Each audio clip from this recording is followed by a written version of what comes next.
At the end like जब तुम्हारा BTech या फिर कह सकते हैं करिकुलम खत्म हो तो तुम्हें एक अच्छी प्रोडक्ट बेस्ड कंपनी में या अच्छी एक हाई पेइंग जॉब मिल जाए, एंजॉय करो लेकिन पढ़ाई भी कॉलेज में करते रहो। Then what should be the strategy of that person? तुमको मतलब अच्छी जॉब चाहिए तो प्रोजेक्ट्स पे फोकस करना। आपको फाउंडेशन बहुत ज़्यादा स्ट्रॉन्ग करके रखनी पड़ेगी। क्योंकि आप अगर बड़ी कंपनी में इंटरव्यू देंगे तो उसमें कुछ क्वेश्चन वहां से भी आते हैं। सो या hi and welcome back to the channel. My name is Abhijeet as you know.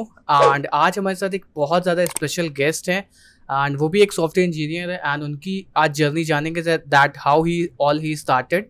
And वो भी लाइक बहुत एक बेसिक बैकग्राउंड से आते हैं दैट उन्होंने कैसे एक बढ़िया बिग कंपनी में स्टार्ट करी and as a software engineer work कर रहे हैं एंड उस कंपनी का नाम बिग बास्केट है। एंड अगर आपको बिग बास्केट नहीं पता है कि क्या वो चीज़ है तो अभिषेक अभी बताएंगे क्या बिग बास्केट करती है एंड कैसे क्या उनकी जर्नी रही, that how he got an offer eight big basket. Okay, और उसके बाद उन्होंने क्या क्या स्ट्रैटेजीज अपनाई थी अपने अपने करिकुलम में या फिर कह सकते हो अपने लाइफ में, जो कि उन्हें एक अच्छी प्रोडक्ट बेस्ड कंपनीज में एज अ लैंड अप कर पाए।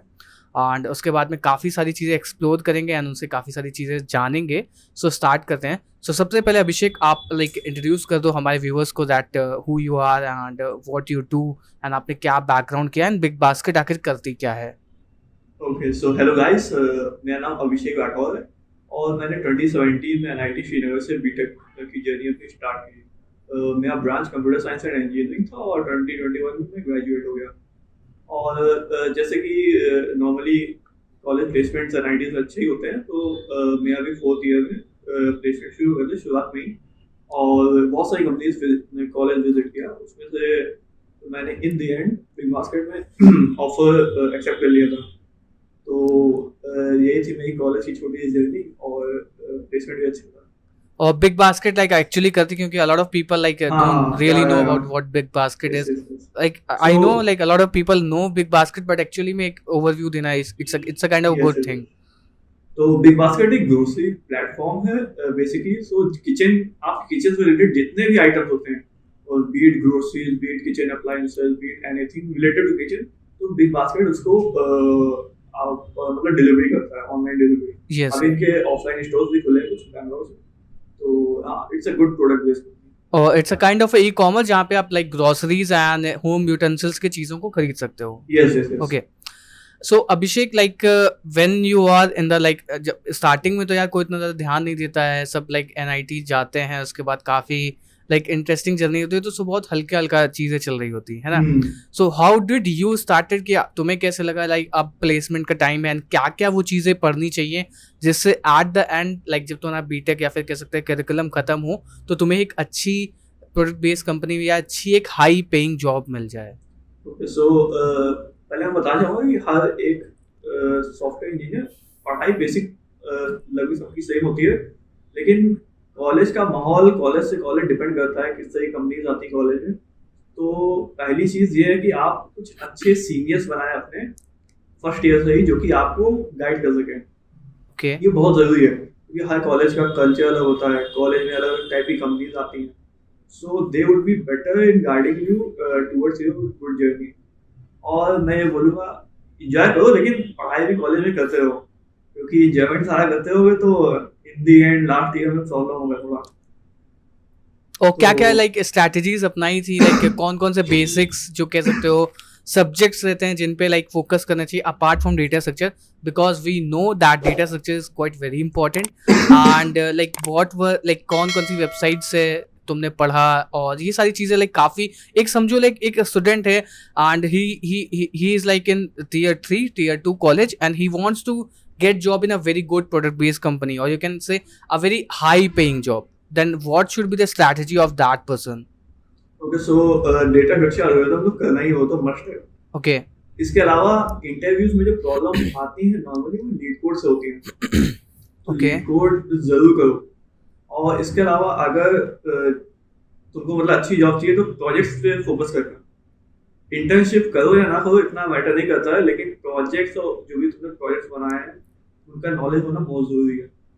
बिल्कुल सही आई बात। Would say data structures and algorithm, अच्छा लीड कोड, और प्रोजेक्ट्स अच्छे बनाओ, मतलब प्रोजेक्ट्स का नॉलेज भी हो। और प्रोजेक्ट में तुमने टेक स्टैक यूज किया उसका भी नॉलेज होना बहुत जरूरी है। क्योंकि क्वेश्चन वहां से भी आ जाएंगे। और एक और चीज, लोग बड़े बड़े मैंने देखा जावास्क्रिप्ट में, वेब डेवलपमेंट में बड़े बड़े फ्रेमवर्क पे चले जाते हैं, लेकिन फाउंडेशन उनका बेसिक रहता है HTML CSS जावास्क्रिप्ट। और बड़ी कंपनीज हमेशा फाउंडेशन क्रिएट करती हैं। बहुत इंपॉर्टेंट बात बोली तूने। तो इसलिए मैं बोलूँगा कि अगर आप मतलब कर रहे हो वेब डेवलपमेंट, तो पहले फाउंडेशन स्ट्रॉन्ग करो, उसके बाद आगे बढ़ो। क्योंकि बहुत सारी जितनी आप बड़ी कंपनी जाएंगे उतना फाउंडेशन हिट किया आएगा, और अगर आपका जावास्क्रिप्ट का वेब डेवलपमेंट फाउंडेशन वीक है तो आप वहीं पे ढेर हो जाएंगे।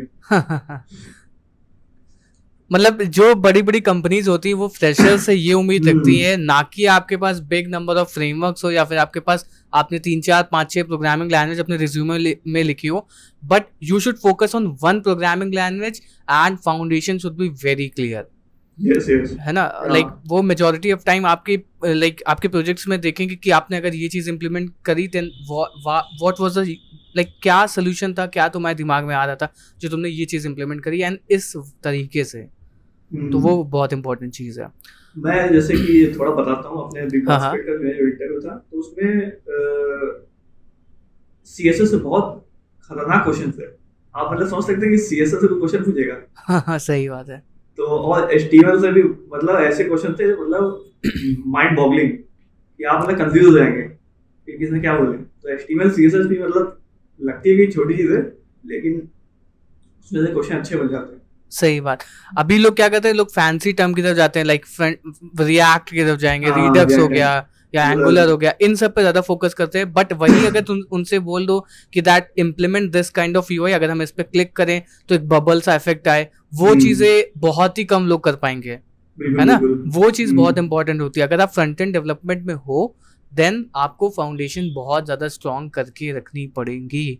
अगर आप बैक एंड डेवलपमेंट में हो तो वहाँ पे भी बहुत ज़्यादा इंपॉर्टेंट चीज़ें करनी पड़ेंगी। सो अभिषेक, एक चीज़ यार मैं और पूछना चाहूँगा, apart from data structures and algorithm, what are the things, और you can say what are the subject that a fresher should follow, one thing, and like what are the resources also available, because like people know that okay, we need to focus on this particular thing, but like what are the resources that they can follow, वो बहुत ज़्यादा important होता है।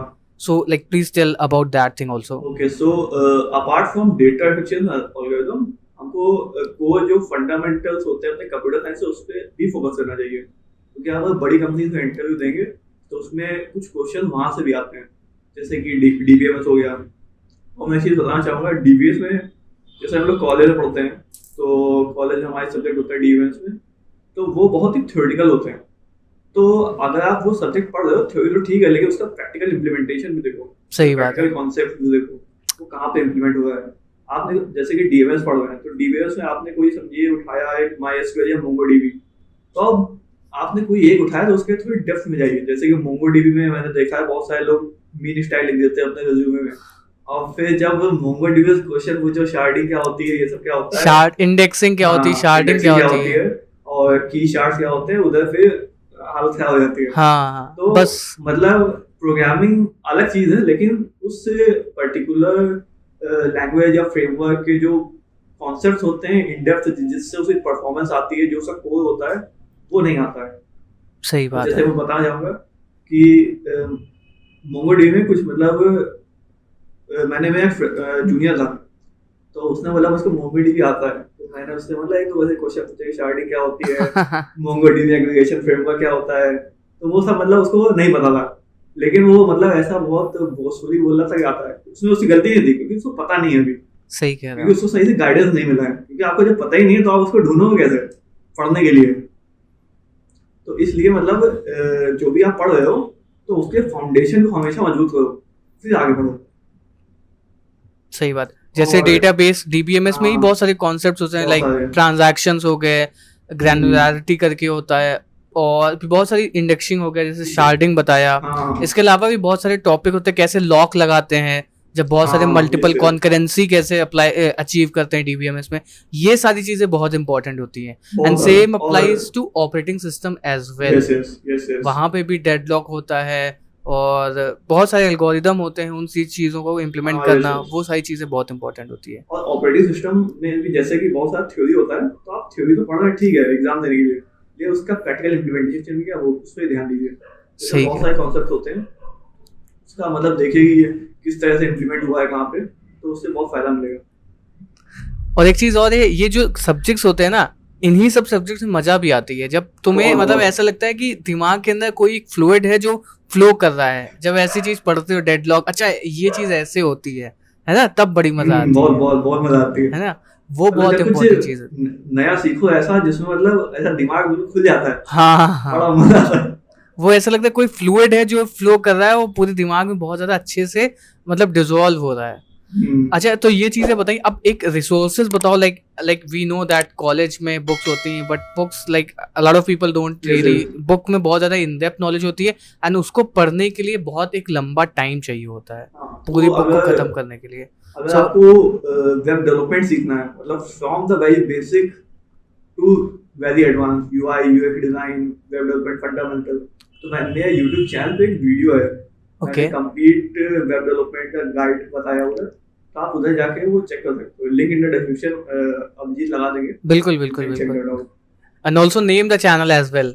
Yes yes yes. So अगर channel की बात हो रही है तो मैं मतलब मेरा खुद का भी एक यूट्यूब चैनल है, और मैं उस पे मतलब ये ट्राई करता हूँ कि थोड़ा नया कंटेंट दिया जाए और अच्छा कंटेंट दिया जाए, मतलब repetitive content I don't like to make.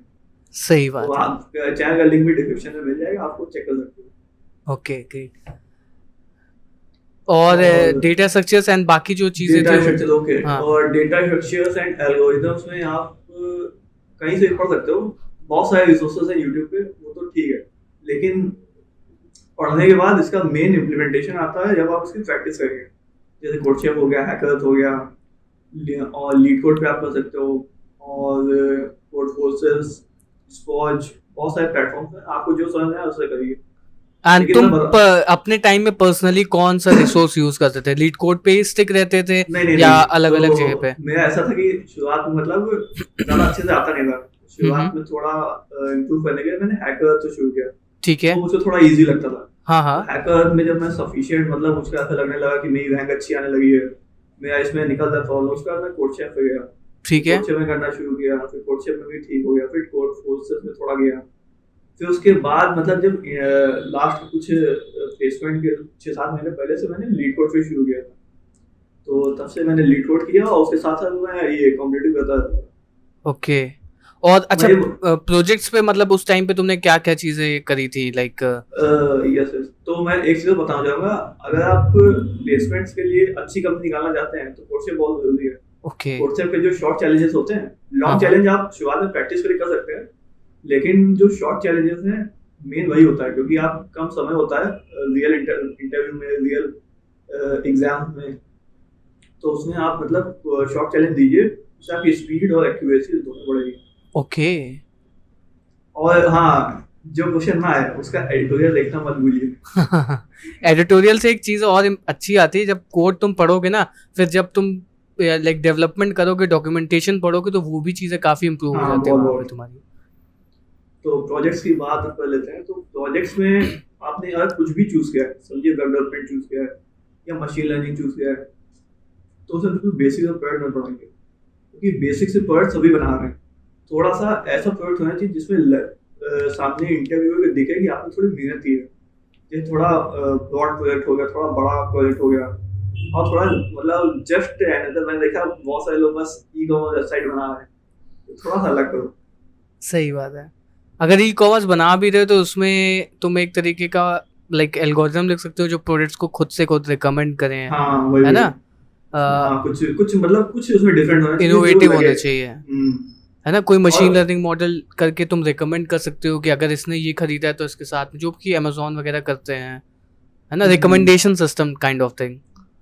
और वेब में अगर बना रहे हो तो ट्राई करो कि फुल स्टैक प्रोजेक्ट बनाओ, तो सही उससे बात है। तुमको मतलब कि सामने वाले को पता चलेगा इंटरव्यू में, तो तुमको फ्रंट एंड भी सही आता है, बैक एंड भी सही आता है, दोनों में कम्युनिकेशन भी कर लेते हो, क्योंकि वो भी बहुत जरूरी है कम्युनिकेशन। सही बात है। और कौन कौन से लाइक फ्रेमवर्क्स पे मेजोरिटी ऑफ टाइम जाना चाहिए, लाइक फ्रंट एंड और बैक एंड में? फ्रंट एंड में अगर जा रहे हो तो पहले वही मैंने बताया, फाउंडेशन स्ट्रॉन्ग कर लो, उसके बाद फ्रेमवर्क पे जाओ, ठीक फ्रेमवर्क के है, बाद रिएक्ट या एंगुलर बेस्ट है। बेस्ट है। And for back and like और वी नो। बैकएंड के लिए तो बहुत सारे हैं, लेकिन पॉपुलैरिटी में अभी नोड और जैंगो बहुत ज्यादा है। सही तो बात जैंगो तो अभिजीत पढ़ाता ही है चैनल पे। आप देख लो, और नोड में शुरू करूंगा अपने चैनल पे कुछ दिन। और इसके अलावा अभी रिसेंटली अगर आपको कौन जैसे कि जैंगो में प्रॉब्लम होती है कॉन्करेंसी की हैंडल करने की एसिंक्रोनस की, हाँ हाँ हाँ ये अगर आपको लगता है आपका सिस्टम बहुत ज्यादा कॉन्करेंसी और एसिंक्रोनस होने वाला है तो आप गोलैंग भी यूज कर सकते हैं okay for backend. Back and के लिए yes, it handles concurrency and asynchronous programming very well Golang. Okay और स्पीड भी बहुत ज्यादा होती है इसकी। तो लाइक कुछ सर्विसेज ऐसा मतलब थोड़ा थोड़ा मतलब करना चाहिए हर चीज़ कि लाइक जब हाँ तुम एक्सपोजर लेना चाहिए, फिर तुम जब कंपनी में आओगे तो चीज़ें तुम्हें समझ में आ जाएंगी कि हाँ क्यों ये चीज़ यूज़ करी जा रही है। एंड आप कोई भी भी चीज़ अगर करो हाँ तो उसके लिए क्वेश्चन पूछो अपने आप से तक दैट अगर हम ये चीज़ करें तो why we are doing this, yes है ना, ग्रेट ये सबसे इम्पोर्टेंट है। या किसी कंपनी में भी जाते हैं ना, तो अगर तुम्हारे कोई सीनियर डेवलपर तुमसे कहते हैं ये चीज़ इम्प्लीमेंट करो इस तरीके से, तो उससे क्वेश्चन करो दैट वाई इस तरीके से, क्यों नहीं इस तरीके से, तो तुम्हें ज़्यादा दिमाग खुलेगा, तो तुम लॉन्ग रन में बहुत ज़्यादा ग्रो कर जाओगे। Next question that I want to ask you, Abhishek, that how is your like big basket journey? Like I know like you like 1 year approximately हो चुका है, but how is your journey? Like what's your learning experience and overall exposure that you are getting at Big Basket? सो मेरा यहाँ पे big basket मैंने अपनी जनवरी शुरू की थी जुलाई में 2021 में, और अभी लगभग जून हो रहा है, तो लगभग 11 मंथ्स का मुझको एक्सपीरियंस है यहाँ पे। Okay. शुरुआत में 2 महीने तो पढ़ने का समय था कि यहाँ पे कंपनी में क्या क्या इनका ऑपरेशन हो रहे हैं, क्या क्या यहाँ पे लैंग्वेजेस और फ्रेमवर्क यूज किया जाता है, और कंपनी का पूरा ऑपरेशन से कैसे कंपनी वर्क करती है, हमारी जो टीम है उसमें वो क्या हैंडल करती है, हमारी कंपनी में कौन कौन से ऑपरेशन होते हैं जो कि हमको जानने हैं। तो शुरुआत में यही था। उसके बाद फिर धीरे धीरे छोटे टास्क, फिर बड़े टास्क, फिर प्रोडक्शन वाले बग्स, फिर उसके बाद प्रोडक्शन के फीचर्स, तो ऐसे ही होता था। लेकिन यहाँ पे एक्सपीरियंस अच्छा है, सीनियर्स भी बहुत अच्छे हैं, और थोड़ा मतलब फ्लेक्सिबल भी है कि मतलब आप जैसे कि फीवर हो गया तो आप ऑफ ले सकते हैं, ऐसा कुछ हार्ड एंड फास्ट नहीं रहता है यहाँ पे। And overall like in terms of learning exposure, that how you बहुत feel? ज़्यादा बहुत ज़्यादा learning. लर्निंग यहाँ पे बहुत ज़्यादा हुई, क्योंकि मतलब मैं अभी फ्रेशर ही था जब निकला था कॉलेज से। तो एक कॉलेज में आज जो प्रोजेक्ट बनाते हैं वो रियल वर्ल्ड के प्रोजेक्ट में बहुत ज़्यादा डिफरेंस होता है। सही कह रहा हूँ। क्योंकि इसमें जब प्रोजेक्ट मतलब अभी आप समझो एक ई कॉमर्स वेबसाइट कॉलेज में बनाएंगे तो आप सब कुछ सारे फीचर्स उसमें होंगे, लेकिन उसी को जब हम स्केलेबिलिटी कर देंगे ना तो उसमें हो जाएगी प्रॉब्लम, क्योंकि वो आपका प्रोजेक्ट है स्केलेबल नहीं है। तो स्केलेबिलिटी कॉन्करेंसी की जब प्रॉब्लम आती है ना तब प्रोजेक्ट पड़ा जाता है। और जब स्पीड, क्योंकि इतने सारे यूजर्स आपकी वेबसाइट एक साथ आ रहे हैं, हाँ तो आपको वहाँ पे फिर डिफरेंट लेयर्स की कैशिंग लगानी पड़ेगी। कॉन्करेंसी हो रही है तो आपको डेटाबेस में कॉन्करेंसी लगानी पड़ेगी, आपको अपने एप्लीकेशन में कॉन्करेंसी को मैनेज करना पड़ेगा, डेटाबेस में मैनेज करना पड़ेगा, एसिंक्रोनस प्रोग्रामिंग मैनेज करनी पड़ेगी कि उसमें यूजर को वेट ना करना पड़े। आपको बहुत सारे कंज्यूमर्स क्यूज यूज करने पड़ेंगे, जिसमें कि क्योंकि इतने ज़्यादा मैसेजेस ट्रांजैक्शन होते हैं, तो ये सब फिर करना पड़ता है। सही बात, स्केलिंग की बात आती है यहाँ पे। या तो हाँ वही चीज़ें तभी बड़ी हो जाती हैं, मतलब कॉम्प्लेक्स होती हैं जब स्केलेबिलिटी है। परफॉर्मेंस। तो बहुत अच्छा यहाँ का एक्सपीरियंस है। लर्निंग अभी मतलब पिछले 11 मंथ से बहुत ज़्यादा हुई है, मतलब प्रोडक्ट बेस्ड कंपनी में हूँ और बहुत अच्छी लर्निंग है। So this was it for the video, and I hope like we have encountered a lot of questions, and if you have like other question, so you can like comment on my channel, and there's a link of Abhishek channel as well, that is put it in the description section. So वहाँ पे आप जाकर के comment कर सकते हो, and if you want some personal advice वहाँ पे भी आप comment कर सकते हो, and वो अभिषेक like help out करेंगे, and if you have any like question for me, so you can comment as well.